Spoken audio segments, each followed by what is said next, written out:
ഹിന്ദുവായ രാഹുലും പ്രിയങ്കയും ജയിച്ചു കയറിയത് കേരളത്തിൽ നിന്നുള്ള ഒരു കോൺസ്റ്റിറ്റ്യുവൻസിയിൽ നിന്ന്, വയനാട് എന്ന് പറയുന്ന കോൺസ്റ്റിറ്റ്യുവൻസിയിൽ നിന്ന് മുസ്ലിങ്ങളുടെ, അത്യാവശ്യം മുസ്ലിങ്ങളൊക്കെയുള്ള ഒരു കോൺസ്റ്റിറ്റ്യുവൻസി ആയതുകൊണ്ട് മുസ്ലിങ്ങളുടെയൊക്കെ വോട്ടുകൾ ലഭിച്ചുകൊണ്ടാണ്, നേടിക്കൊണ്ടാണ് രാഹുലും പ്രിയങ്കയൊക്കെ ജയിച്ചു കയറിയത്. അതുകൊണ്ട് തന്നെ കേരളത്തിന് ഒരു വിശേഷണം കിട്ടി, മിനി പാകിസ്ഥാൻ എന്ന്.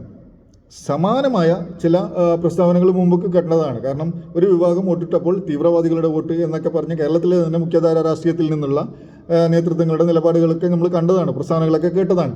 അതുപോലെ തന്നെ നിതേഷ് റാണ എന്ന് പറയുന്ന മഹാരാഷ്ട്രയിൽ നിന്നുള്ള fisheries and port minister Nitesh Rana പറഞ്ഞ ഒരു പ്രസ്താവനയാണ്. പക്ഷേ നിഷ്കുകളായ ഇവിടെയുള്ള രാഷ്ട്രീയ മേലാളന്മാർ ആ പാർട്ടിയുടെ ആരെയാണോ പറഞ്ഞത് ആ പാർട്ടിയുടെ തന്നെ നിഷ്കളങ്കരായ നേതൃത്വങ്ങൾ അറിഞ്ഞമട്ടില്ല. കാരണം ഒരു പ്രസ്താവനയോ പ്രതിഷേധവും കണ്ടില്ല. അതുപോലെ തന്നെ അവരെ പിന്താങ്ങുന്ന വിഭാഗത്തിൽ നിന്നും, ഈ ന്യൂനപക്ഷ വിഭാഗങ്ങളുടെ ആളുകൾ എന്ന് പറയുന്ന ആ നേതൃത്വങ്ങളിൽ നിന്നും ഒരു പ്രസ്താവനയും കണ്ടില്ല. കാരണം ഏതോ പാവപ്പെട്ട അറിയാത്ത ഒരാൾ പറഞ്ഞു പോയ, ഒരു പാവപ്പെട്ട ഒരു നിഷ്കളങ്കനായ ഒരു മന്ത്രി പറഞ്ഞു പോയ, അറിയാതെ തെറ്റിദ്ധാരണ മൂലം പറഞ്ഞു പോയ ഒരു പ്രസ്താവന എന്നുള്ള നിലക്കുള്ള ഒരു സമീപനമാണ് ഇവരുടെ ഭാഗത്ത് നിന്ന് കണ്ടത്. പക്ഷേ ഇതൊക്കെ വരുന്നത് ഒരേ അന്ധധാരയുടെ ഭാഗമായി ഒരേ ധാരയിൽ നിന്നാണ് എന്നുള്ളത് നമ്മൾ മനസ്സിലാക്കണം. കാരണം കേരളത്തിലെ തന്നെ മുഖ്യധാര രാഷ്ട്രീയത്തിൽപ്പെട്ട ഒരു പ്രധാനപ്പെട്ട ഒരു വ്യക്തി തീവ്രവാദികളുടെ വോട്ട് എന്നൊക്കെ ഇങ്ങനെ നിരന്തരം പ്രസ്താവിച്ചുകൊണ്ടിരിക്കുന്നു. അതേപോലെ തന്നെ ഈ വോട്ടിടുന്നത് തീവ്രവാദികളുടെ വോട്ടുകളാണ്, കാരണമാണ് ജയിച്ചത് എന്ന് പറയുമ്പോൾ ഇതൊക്കെ വരുന്നത് ഒരേ രേഖയിൽ നിന്നാണ് എന്നത് അത്യാവശ്യം ചിന്തിക്കാൻ ശേഷിയുള്ളവർക്കൊക്കെ നമുക്ക് പറ്റുന്ന ഒരു പ്രസ്താവനകളാണ്.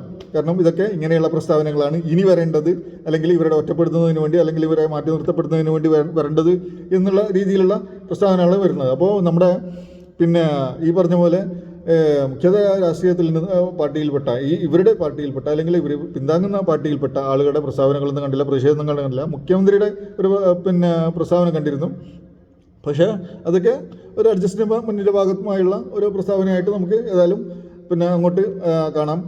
പക്ഷേ പണ്ട് ബാബറി മസ്ജിദിൻ്റെ ധ്വംസനം നടന്നപ്പോൾ വല്ല മിണ്ടാതിരിക്കുക, സമാധാനത്തോടു കൂടി മിണ്ടാതിരുന്നു കഴിഞ്ഞാൽ ഒരു പള്ളിയല്ലേ പോട്ടെ, അത് മറന്നുകളാ, ഇനി അങ്ങനെയുള്ള പ്രശ്നങ്ങളൊന്നും ഉണ്ടാവില്ല എന്ന് വിചാരിച്ച് അങ്ങ് ഒക്കെ മിണ്ടാതിരിക്കാൻ, സമാധാനത്തോടെ മെല്ലെ പ്രതിഷേധിക്കാനൊന്നും വേണ്ട എന്ന് പറഞ്ഞുകൊണ്ട് മറന്നുകളയാം എന്നൊക്കെ പറഞ്ഞ നേതൃത്വങ്ങളാണ് നമുക്കുള്ളത്.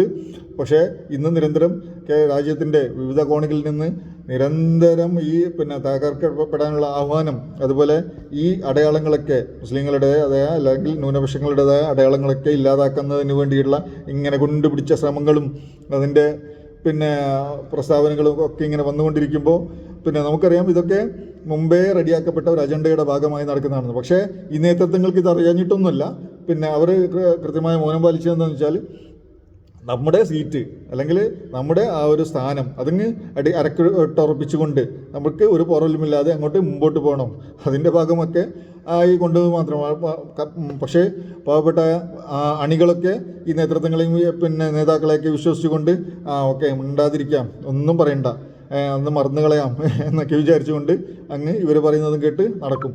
പക്ഷേ ഇന്നിപ്പോൾ ഈ ഒരു പ്രസ്താവന വന്നപ്പോൾ ഓക്കെ അത് ഏതോ പാവപ്പെട്ട ഒരാൾ പറഞ്ഞു പോയതാണ് എന്നുള്ള നിലക്കുള്ള ഇതൊക്കെ കാണുമ്പോൾ സാധാരണക്കാരനായ അണികളും അങ്ങനെ ചിന്തിക്കും, ഓക്കെ മറന്നു കളയാം, ഒന്നും വിവാദമാക്കണ്ട, കാരണം അയാൾ പറഞ്ഞു പോരണം. പക്ഷേ ഓരോ കോണിൽ നിന്നും ഇങ്ങനെ ഈ രീതിയിലുള്ള മതേതര വിഭാഗമായ പാർട്ടികളുടെ നേതൃത്വങ്ങളിൽ നിന്നും, അതുപോലെ ഈ പറയുന്ന രാജ്യത്തെ ഏത് അവസ്ഥയിലേക്ക് കൊണ്ടു നടക്കുന്നതിന് വേണ്ടിയാണോ ഇന്നത്തെ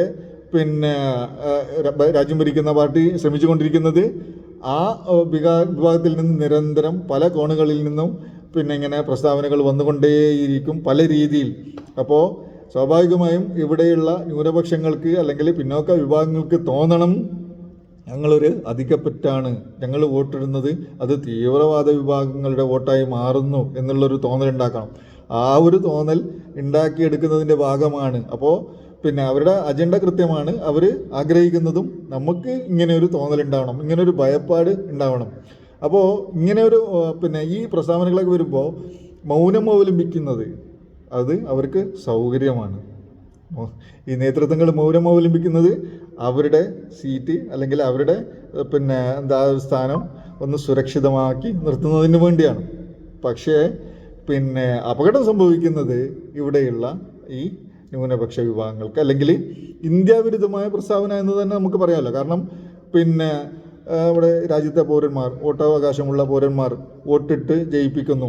പക്ഷേ അത് ഈ വിഭാഗം തീവ്രവാദ വിഭാഗമാണ്, അല്ലെങ്കിൽ വോട്ടിടാൻ അവകാശമില്ലാത്ത വിഭാഗമാണ്, അവരുടെ വോട്ട് തീവ്രവാദമാണ് അല്ലെങ്കിൽ ഭീകരവാദമാണ് എന്നൊക്കെ പ്രസ്താവിക്കുമ്പോൾ തീർച്ചയായും ഭരണഘടനാ വിരുദ്ധമായ പ്രസ്താവനയല്ലേ, അല്ലെങ്കിൽ രാജ്യവിരുദ്ധമായ പ്രസ്താവനയല്ലേ. പക്ഷേ ഇതൊക്കെ പ്രസ്താവിച്ചു കൊണ്ടിരിക്കുമ്പോൾ, ഇവരെ പ്രവർത്തിച്ചു കൊണ്ടിരിക്കുമ്പോൾ മൗനം അവലംബിച്ചുകൊണ്ട് അവർക്ക് സൗകര്യം ചെറുക്കുന്ന അവർക്ക് സപ്പോർട്ട് ചെയ്തു കൊടുക്കുന്ന ഈ ഒരു നിലപാട്, നേതൃത്വങ്ങളുടെ നിലപാടൊക്കെ വളരെ അപകടം പിടിച്ചതാണ്. രാജ്യത്തിൻ്റെ ഭാവി തന്നെ നിശ്ചലമായൊക്കെ ആയിപ്പോയേക്കാവുന്ന, ഭരണഘടനയൊക്കെ ബാധിക്കുന്നതാണ്. പക്ഷേ അറിഞ്ഞിട്ടും ഈ നേതൃത്വങ്ങളൊക്കെ മൗനം അവലംബിക്കുകയാണ്. സ്വാഭാവികമായും രാജ്യത്തെ സ്നേഹിക്കുന്ന, അല്ലെങ്കിൽ ഇന്ത്യയെ സ്നേഹിക്കുന്ന, അല്ലെങ്കിൽ നമ്മുടെ ജനാധിപത്യത്തെയും മതേതരത്വത്തെയൊക്കെ സ്നേഹിക്കുന്ന ആളുകൾ ഇതൊക്കെ ഇത്തരത്തിലുള്ള പ്രസ്താവനകളൊക്കെ കാണുമ്പോൾ രംഗത്ത് വരേണ്ടതുണ്ട്.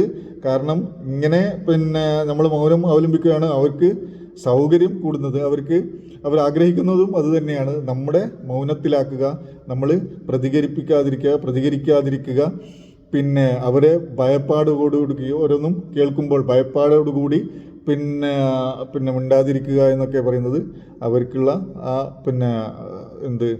അവർക്കുള്ള സൗകര്യം കൊടുക്കലാണ്. ഇങ്ങനെയൊക്കെ പ്രസ്താവന നടത്തുന്നതിനും പ്രവർത്തിക്കുന്നതിനൊക്കെയുള്ള ഒരു വടി കൊടുക്കലാണ്. അതുകൊണ്ട് തന്നെ ഇത്തരത്തിലുള്ള പ്രസ്താവനകൾ ഇനി വരാതിരിക്കുന്നതിന് വേണ്ടിയുള്ള മുൻകരുതലും കരുതലും നമ്മൾ ഓരോരുത്തരും ചെയ്യേണ്ടതുണ്ട്.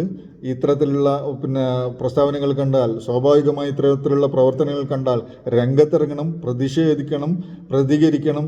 എന്നാൽ മാത്രമേ നമ്മൾ ഈ രാജ്യത്തിന് വേണ്ടിയുള്ള, രാജ്യത്തെ സ്നേഹിക്കുന്ന ഉത്തമ പൗരന്മാരായി മാറുകയുള്ളൂ.